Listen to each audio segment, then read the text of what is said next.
The amount of movement speed you can have on swords is absolutely disgusting. Jesus. Welcome to the Albion online training, featuring one-handed sword and shield. Protecting our people. You know, nothing really beats going back to the simpler things, like shield tanking. It's always been fun in many games, and this is no exception. Just walking towards people eating all their damage, well, still dishing out a decent amount back to them, surprisingly enough. This build is actually surprisingly good at 1v1s and in group play, as the Guardian Armor's aura reduces the damage dealt by enemies by 60% while standing in the aura.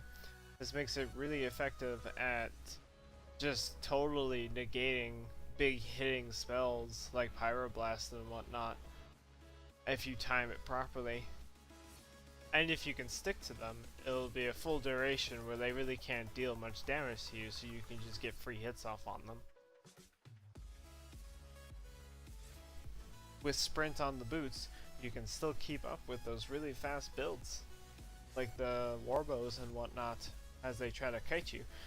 Also, with the swords, one-handed swords, well, any swords in that matter, get the movement speed on heroic strikes. And then if you so choose, I didn't choose to do it, you can have Iron Will, which gives you even more movement speed. Movement speed for days. Who wants movement speed? We do.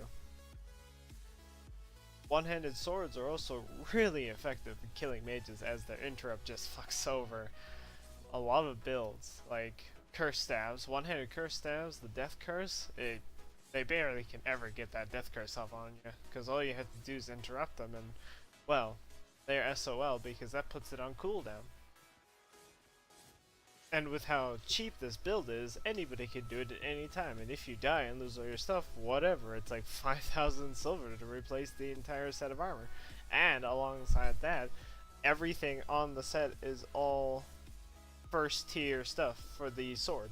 So, unless you choose to use Iron Will, of course, which then you need to get the level 5 with the swords, but again, I chose to use Interrupt for those counter maging.